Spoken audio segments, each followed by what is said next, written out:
What's up, everyone? This is Elison again. We've made some changes to the army. Shock put out a great video talking about how Inferno Dragons work really well with this army. So I used this army comp for the last 2 days of the December season, and it went pretty well. We got a 320 to close it out. We had a 311 the day before, so great synergy, works really well. At the time that I'm recording this, I've actually changed the army again. I watched a video from Big Country and he was using 6 Inferno Dragons, and I honestly really like a lot more Inferno Dragons. I put 3 behind the Dragon Riders and then 2 I kind of hold on to snipe things. I do like to keep some cleanup troops though. Today we're going to review some old replays from the 320 and 311 day, those last 2 days of the December season.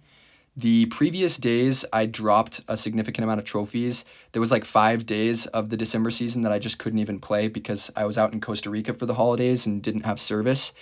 And then even when I did have a bit of service, it was just hard to play because I'd have a delay on anything that I would do in Clash of Clans. So drop a totem, it drops half a second later than you want it to. Use your hero abilities again, you've got half a second of delay before they actually go when you want them to go. So it kind of ruined my push for December, but that's okay. I did have Wi-Fi the last 2 days, and so I was able to get some good attacks in, and so that's what we'll be looking at today. I only had like 2 full Legends days over the course of that trip that I took. But we'll talk more in detail about the replays, and I'll give tips and tricks and just other things that I like to think about, things that I haven't talked about maybe in the other videos, things that I've seen from other people's videos, and we'll just break into it a little bit more as we go. The army that I'm using in most of the replays in this video is 2 Inferno Dragons. I've lately been using 5 Inferno Dragons, and I know Big Country is using 6 Inferno Dragons. I personally prefer to do 5 Inferno Dragons, and then I still hang on to those like minions and the archers. Just occasionally you'll get some extra cleanup, or maybe at the very end of the attack, if you have like multi-archer towers or air defenses left, I think it's valuable to have some cleanup just as like a distraction almost to tank some of the shots from the air defenses, or maybe you'll catch an air mine, anything like that. So that's why I like to have the cleanup, and I only do 3 Inferno Dragons. When I drop my Dragon Riders in, I drop the Inferno Dragons in. I do 3 Inferno Dragons right behind the Dragon Riders, and then I hang on to the other 2 Inferno Dragons, usually for the latter half of the attack. And then I'm just looking for places that I can drop the Inferno Dragons to help snipe things, or snipe the core, things like that. I know when this army initially started blowing up, a lot of people were having trouble with 1 stars, and that is definitely a huge concern because with the Town Hall not being a defense anymore and the long shot only really getting targeted by the clan castle troops and like the minion prince and stuff, it's difficult to get the Town Hall. The Inferno Dragons really help with that. They will sweep through those trash buildings, and a lot of times they'll take out the Town Hall and the long shot or the Crusher. But another important part about having those Inferno Dragons is when you drop the Siege Barracks, the Siege Barracks will target a lot of the trash buildings once it pops out if they're not already destroyed by the Queen. Having those extra trash buildings behind the army being cleared out by the Inferno Dragons just makes it easier for the super minions to path towards important high-value defenses and other buildings like the Town Hall. So oftentimes when you have those Inferno Dragons, the attacks will be quicker, the super minions will get more value, so it's just a great addition. I've also been running a furnace with the clan castle. I took inspiration from Shock's video. He put out a great video again talking about the addition of the Inferno Dragons and the addition of the furnace. I think furnace is just great. A lot of times you'll get distractions on the heroes, or just other ways. It just gets value. It's a good addition. I've been trying to read most of the comments that people have left and respond if I can. There's been a lot of great insights and recommendations that people have left on the videos. I know a lot of people have recommended like Overgrowth Spell, and I do think some people currently are using Overgrowth Spell with this army composition, and they've seen great success with it. I think it can work, and other people are using it and they're making it work. I've tried it out for myself, and personally it just wasn't that great of a fit for me. I had trouble being as successful with Overgrowth as I can be without Overgrowth. And that actually brings me to something that I wanted to talk about, which is lots of people were putting out videos kind of recently talking about how difficult Legends League is, because it is very difficult, and Townhall 18 is very difficult. And I think it's really important that everybody finds an army that works for them. And for a lot of people, that will require it to be an army that you find fun. I know a lot of people are kind of fatigued with meteor golems, and that's fair. I mean, if everybody's using meteor golems, the game can start to feel kind of repetitive. But if you're wanting to get better at the game, you have to find something that you'll enjoy in order to be willing to put in the time and practice it will take to become skilled at it. And ultimately, that's what it's going to take for Clash of Clans. And I mean, you could apply this to all facets of your life. If you want to get better at something, it's going to take a certain amount of time of practice to become more skilled at it. And armies can be broken in Clash of Clans, and armies can be difficult in Clash of Clans, but Legends League is going to require some degree of skill no matter what army you're using, just because of how difficult it is. So find something that works for you. Don't beat yourself up, too much if you're struggling with the army. I know a lot of people that I've taught this army to, they struggle at first. I'd say maybe like 30% of people that I taught this army to originally, before I posted the first YouTube video, maybe 30% of them would take the army straight to Legends League and then put up a day of, over 280 trophies, right? And the other 70% of people, they're getting 1 stars. They're struggling. They have maybe like a 220 day or a sub 200 day, and that can be really demoralizing. And people will often, quit on the army and say that it's bad. And maybe it is bad for them. Maybe it's just not the best fit. But if you do want to get better at it, expect that it might take some time and practice, and expect that other people might be able to pick it up and do super well with it, right off the bat. But, if that's not you, that's okay. It can take some time. If you're wanting to learn Dragon Riders, I'll make videos on them and share my replays and my thoughts about this type of army and developments to the army, as long as it's working for me. And it is still working for me, so I'll keep doing that as I can. If you're not wanting to learn Dragon Riders, or maybe you're getting tired of it, or it's just not feeling like the best fit, maybe not comfortable for you, go check other people out. Shock covers tons of different armies. He's really analytical. He can help you understand Clash of Clans just in a new way. I know other YouTubers like TK and AMG, they were trying out Dragon Riders and enjoying it, and Big Country is still running Dragon Riders, and there's Trundle, Clash of Clans. He was doing E-Drag's Mass Totem and having some success with that, so he's a great one. I'll link these guys as best as I can in the description. I know a lot of people have been talking about the balance changes that are coming up. Some people have been kind of upset that the balance changes were kind of minor, like the change to Meteor Golems, and the change to Totems is really interesting, the decrease of life over time. It's hard to say, how minor or major it's going to be, but personally, I think that these changes are kind of a way for us to see that Supercell trusts their own judgment. They're not making these big dramatic changes because what they introduced into the game, they believe is balanced. And if they believed it wasn't balanced, then they would probably make a more significant change to balance things. Personally, I don't think this change is going to stop the use of Dragon Rider Mass Totem. It is going to raise the bar on skill for totem spam armies. I mean, totems are just going to be a little bit harder to use, but the faster the troop moves, the less it will be impacted by this change, because it's loss of life on the totems over time. Since Dragon Riders are the fastest of the troops that we're seeing in the troop totem spam, meta, we'll call it right now, with Meteor Golem totem spam and E-Drag totem spam, Dragon Riders are the fastest, and so they'll move through the base the fastest, and so therefore I believe they'll be impacted the least by this totem change.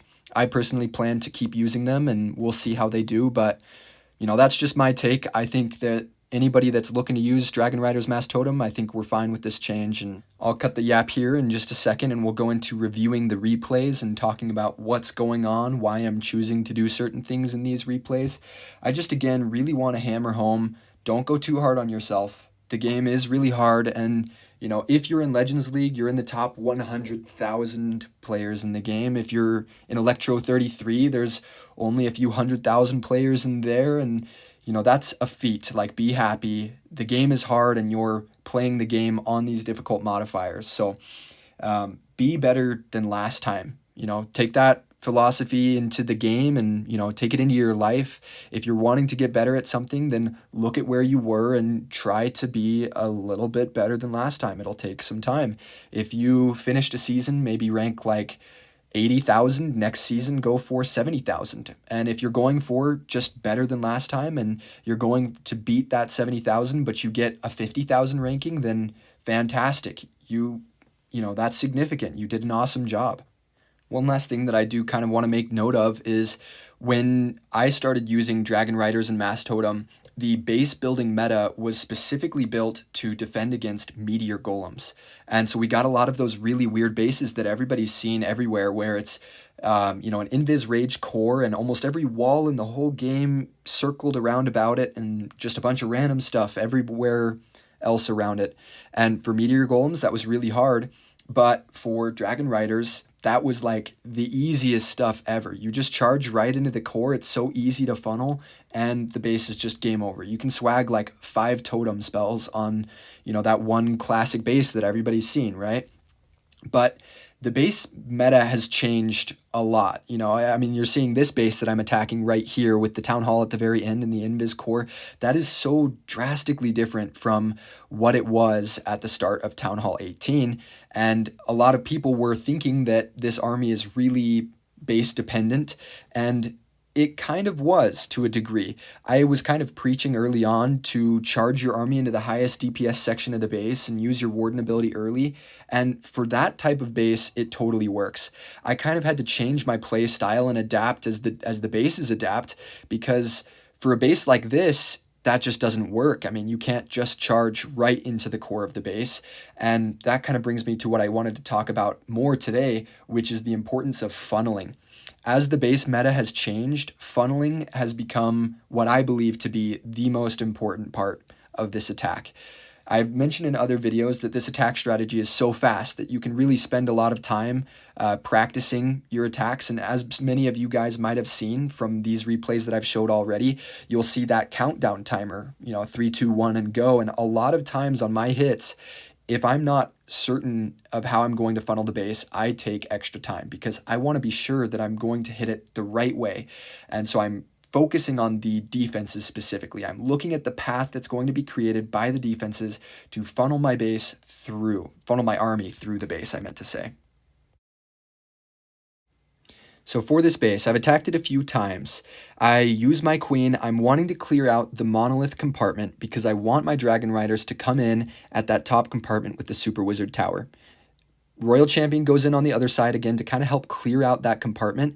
I dropped 2 dragon riders in close to the queen. My hope was that they would go in and take out the monolith early before the rest of my army got there. They didn't really, but you can see already we've got this perfect funnel that will charge the dragon riders into the core of the base. We hit the minion prince ability early. Knowing when to use your hero abilities is really important. Because we have the Angry Jelly on the Minion Prince, it is important to use your Minion Prince ability early.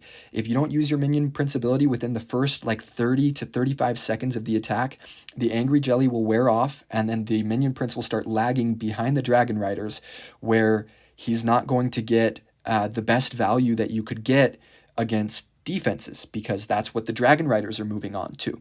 So early Minion Prince. I use the Warden kind of whenever I need to. The hope is always to use the Warden in the highest DPS section of the base, but I'm trying to be very specific and careful with where I'm putting my heroes, like my Queen and my Royal Champion. I like to pay attention to where the Rico cannons are when I'm setting up that funnel, because as you can see with this attack, we put the Queen in a good spot and she's still up for the end of the attack. That's just infinite value as long as they're still up.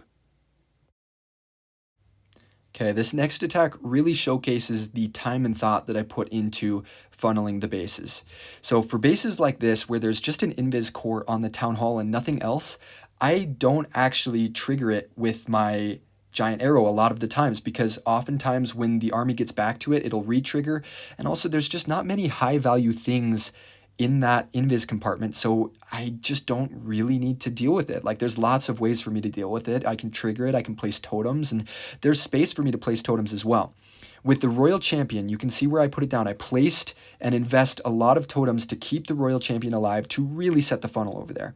Queen starts making the funnel. I give them time to set the funnel before I drop the dragons in. I split my Dragon Rider placement on this case because they're only going to go for the defense. There's no real point in spreading them out. But this attack kind of gets wrecked by the Poison Tower and the Revenge Tower. I just wasn't paying very good attention. The Minion Prince gets caught on an Ice Golem. And so my Dragon Riders just at this point, they all die. And I noticed that. I realized from this point in the attack, like, it's all gone. What am I going to do? So I thought I was wrecked. I thought I was going to 1-star. But we've got 1 minute and 45 seconds left on this replay. And you guys will soon see why I hung on to this. And if you look at the pathing that the Minion Prince is going to take, there's a couple P.E.K.K.A.s. We've got some Inferno Dragons that we're still hanging on to, and 6 totems. And you can do a lot with 6 totems. I mean, like, the Minion Prince is actually going to clear all of this. We've still got the Minion Prince ability, so I hit it right there to pop the Invis Tower. We'll go back to normal speed here.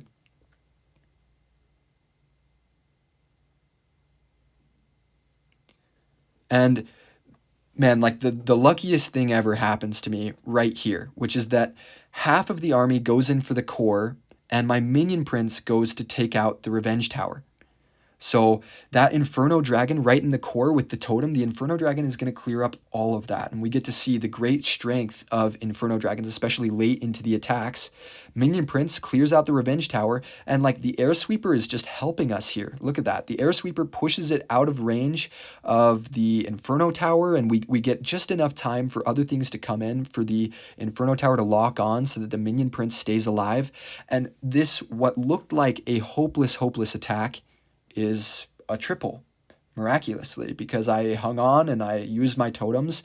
So if you get those attacks that look bad, don't give up on them, because sometimes you can pull triples, out of nowhere, like we did on this attack, right? I remember planning for this base. So this base is really tricky to funnel. I want them to go into the core, because if they don't go into the core with the Revenge Tower and long shot, it's going to be really tricky later on into the attack. So really easy to set the top side of the funnel with the Royal Champion, but I want them to go to the core. So I kind of cut this slice out of the base with the Queen Giant Arrow, and I'm just hoping to maybe get that Expo in the Builder Hut. But my thought is even if I don't fully complete the funnel here and some of the dragons split down towards the right side with the queen, that's okay, because with the way that things are positioned, some of them will go to the core. But the funnel is just perfect here. We hit the Minion Prince ability, get everything important, and that's all you need. I mean, like, this base is just going to be crushed. I'm going to be watching the queen throughout the duration of the attack to keep things alive. You do have to watch the clan castle. We've got poison for the clan castle because those headhunters can be really problematic. Our army splits up, and so I don't like that the Minion Prince is off on his own. If he had stayed with the army, this would be the easiest attack in the world, but because the Minion Prince is splitting up, I feel like I have to invest totems to keep him alive, but there's just a lot. Like, he's dealing almost on his own with this whole rage compartment, and so eventually, once he gets hit by an air mine over there, I just have to cut him loose. We're down to 1 totem. That's okay. The rage is going to wear off. We've got Inferno Dragons still left alive, which are going to help with that defending Minion Prince. And we'll just use the last totem over there. I think I misspoke. I don't think there's any Inferno Dragons left alive. If you use 5 Inferno Dragons, which is what I'm running now, there's always Inferno Dragons left alive at the very end of the attack. You can see on the left, the furnace from the clan castle took out the town hall, so this will just be smooth sailing. Oh, I take it back. 2 Inferno Dragons. There we go. Couldn't see them. So last important defense is this Wizard Tower. It's about to go down. We've got cleanup troops just coming in from the other side, and they're just going to help out. When you save the Inferno Dragons, you really want to use the Inferno Dragons to help with like defenses and stuff. Cleanup troops, they help with garbage stuff. Earlier with the base meta, I kind of preached always splitting the Queen and the Royal Champion to create the funnel, but this is a great replay to showcase situations where the best way to create the funnel is to keep them together. I really took extra time planning this one. So here, I snipe out the 2 back-end air defenses that my army might have to deal with as they sweep through over there, and the Royal Champion is going to help out. Royal Champion is going to help clear those defending heroes. They're going to clear that, and you can see we've got a wider funnel but enough of a funnel for the Dragon Riders to sweep through towards the core, especially as the Royal Champion is going to charge in, right? Like the Royal Champion is still full on health. If I just watch the Royal Champion and place totems to keep her alive, she's going to get so much value. And we can see, like, here she goes to go take out the monolith. We hit a great minion prince early throughout the attack, and now the army is splitting. Army splitting means we're not going to get as much value out of the Warden ability as we would have liked. But look, we've got 6 totems, the army is just everywhere, and there's just enough we can babysit. Unfortunately, the super minions are going to get stuck on trash buildings, but it's just, there's strength in the army spread throughout the whole base, and so this base is just crushed. The only things left that we really have to deal with is the wizard tower and the long shot. The minion prince locks onto the long shot here. We just drop a totem and that'll go down no problem. And look, we've still got like 4 dragon riders up, most of the super minions. Queen is still up. Giant is still up, cruising through the base. We've got some of our cleanup troops, which aren't doing too much on this attack, but it's always just nice to have. And there we go. Base is crushed.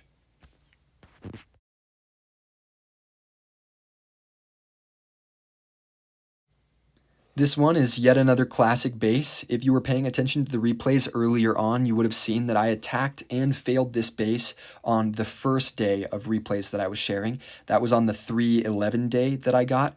The reason that I failed that base is because I dropped my Dragon Riders in too early, and they hadn't completed enough of the funnel, and so they didn't head to the core. Even on this replay, I dropped them in a bit early, and so it was close. You can see I dropped Dragon Riders to the right with my siege barracks because I really want help to finish the funnel on the queen side. That was the exact mistake that I made on the previous attack, and the funneling going south is the reason that I failed that attack. But we hit the minion prince and the warden ability through the core, and this base is crushed. We have 10 totems left, so there's almost nothing else to say. I'm just going to use this time to talk about equipment because you guys know the drill.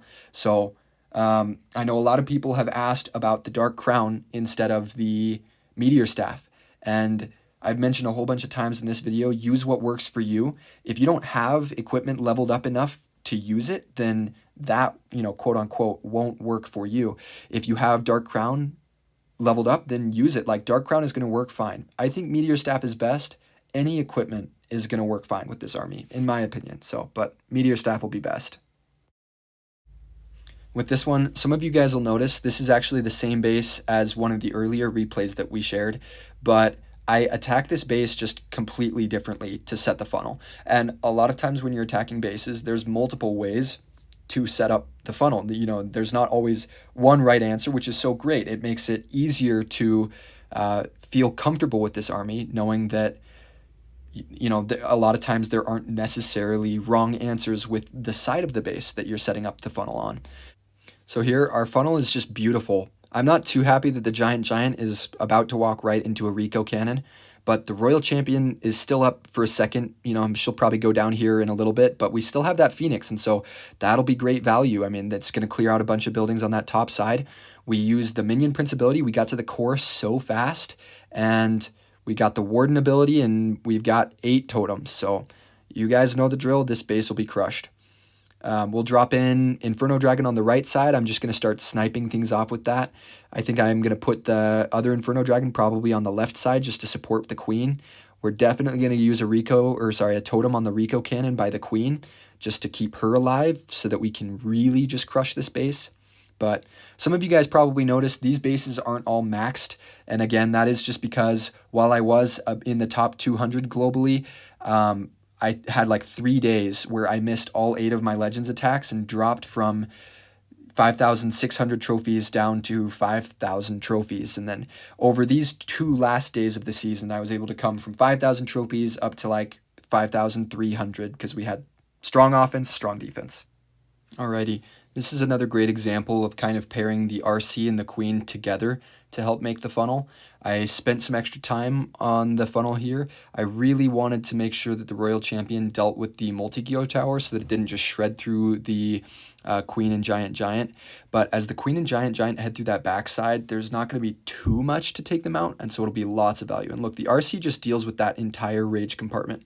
I put the siege barracks separate from the Queen on the left side because I just wanted the siege to take out that archer tower on the far side to just absolutely make sure that I'm not got any risk of my army splitting off to that section, right? Once we get through the abilities, I'm fine with them splitting. As you can see, most of the key targets of the base are already gone. There's just not that much left, and we've still got our poison spell, which we drop on the clan castle, and 7 totems. So we'll just kind of rip through things the rest of the way. Minion Prince locks on to the Guardian. We've got a totem on that last air defense that went down just a second ago to those Dragon Riders. Still 3 totems left. Like, we could swag these 3 totems on this base. We've still got our cleanup troops, which we can use to just kind of speed things up on the cleanup just a tiny bit. You know, it's always just nice to get out of the attacks a little bit quicker. And that's one thing that's so nice about this attack strategy. Like, before, when I was doing long RC charges, my attacks would take 3 minutes, and now it's half the time. Okay, as we're getting into this replay, I've actually realized that I strung these videos together in the wrong order. So earlier I mentioned how I attacked this base layout and failed because I didn't set up the funnel, quote unquote, previously. This is the quote previous attack that I thought I was referencing. So this is the one that we failed, and you can see I dropped my army in too quick. Because it's in too quick, even though we did everything nice and great, the army all just heads to the left side, and we don't have anything for that core. This is an under-leveled base. I dropped a ton of trophies, and so it's low legends. Most people watching these videos of mine are probably on the lower side of legends. To those of you that are pushing high up in legends, you know, you might not see these bases as much anymore because the bases are changing, right? But this base is underleveled, and even though it's underleveled, the lack of funnel is just still not enough to get through. It's close, but it ultimately will just be a fail. For those of you in higher legends, you can expect to see more leveled up bases. As the season continues, bases will become more and more leveled up. We do use the Inferno Dragon to clear out the core and get the Town Hall. And like I said earlier, this one is close, even though we didn't go to the core. You want to go to the core, but we didn't get into the core. We're still able to get a close high percentage 2-star, I think in like the 90% because we get 31 trophies and but it could be better. The funnel is super duper important on these bases. And man, if only we could have gotten those Dragon Riders to go for the air defense, then, you know, maybe we could have had it. And that Rico cannon just shred through the Queen, and so we're just not able to get it. But we've still got a little bit of things here. Looks like the Inferno Dragon will take out an extra building. Booger takes an extra building. And we'll wait out this last building just for any additional trophies that we might be able to get. But let's move into the next one. With this one, I was kind of toying with different ways to hit it. Since it's double rage, but like spread apart like that, I kind of figured like I'll just charge my army into the Fire Spitter Multi-Inferno core because that looked kind of sweaty, and then I'd use some extra totems on the RC and Queen just to try to help them clear out those side compartments, and then hopefully the army can spread enough in that core to take things out as the rage triggers, and it worked out pretty well. We were able to get a decent warden ability here. We're toteming on the fire spitters to just try to draw and diminish the fire from there, but it's spread quite a lot here, which is kind of hard to keep track of. We used the abilities early, and so we were able to get value for the full army. Since we used them early, if you use the warden ability too late, oftentimes the army will split, as I've said before, and then you're not able to catch as many Dragon Riders into the army. But we've held on to those Inferno Dragons, and so I'm going to place the Inferno Dragons kind of on that top side. My hope is that they'll work through the trash buildings as the Minion Prince comes in to get through those last big buildings. We've still got the Revenge Tower left, so we used that last totem to take it out since that's sweaty. We've got some super minions on the long shot, which will go down, but they do some good damage. And this one's getting close. It's getting close, but we still have 2 Inferno Dragons, and Sneezy did some work on the multi-gear for us, and looks like the Meteor Staff will fully take out the multi-gear, and we're good. That's the last important thing. Those Inferno Dragons are honestly just so useful. An Inferno Dragon can take out like a whole Super Wizard tower or a whole multi-archer tower, just all on their own if they're placed right and not taking too much damage. But it was close. Who cares though? We tripled. Let's move into the next. Alrighty, this is a super classic base. I'm sure everybody has seen this. I always hit this base the exact same way. It's just so easy. We carve out one of the fire spitters with the Royal Champion, and kind of like that other classic base, we're just setting the funnel with the Queen. We really want to get into that Expo over there. I like to attack from this backside towards the Monolith because you clear out some heavy defenses early on, and it's just easier, I find, to path the Dragon Riders into the core if you approach from that side. But Expo goes down because we place some Dragon Riders to the side separate from the army, and we're into the core. If you funnel this base well, you can literally swag like 5 totems on this base. I can't remember exactly how well I did in this replay, but as soon as the core is down, it's game over. I mean, everything's just too spread for it to stop really anything. We're going to watch the Rico Cannon on that backside because it's just nice to keep the Giant alive. I definitely want to totem on the defending heroes like that Minion Prince over there. I'm trying to see where the Inferno Dragons are. I'm not quite seeing it. It looks like we've got an Inferno Dragon on the bottom side just doing some work to clean up some trash buildings. We've got Super Minions on that top side and another Inferno Dragon clearing up the trash buildings just to speed this up. Okay, it looks like we didn't swag any totems on this one, but it's kind of hit or miss with the totems sometimes. I mean, it's hard to predict exactly how the army is going to go, and no attack is ever exactly the same. But still super crushed. There's just so much left walking around on there. Okay, next up we've got an Invis Rage Core. So I decided to put my Royal Champion to the left side, trying to keep space from the defending Minion Prince so that she doesn't go down. And it seemed to do okay. I probably should have placed her a little bit farther to the side, but we're kind of creating a wider funnel here. And the reason that I'm doing that, I'm dropping the Dragon Riders on the left side farthest from the Queen so that the Queen has some time to take out that air defense and the multi-archer tower so that by the time the Dragon Riders path towards that scatter shot, as you're seeing them do right now, they'll be able to path into the core. And you can see a lot of them are going into the core, not as many as I would like. The air defense kind of saved us there by pushing the Minion Prince back so that it's far enough to go into the core.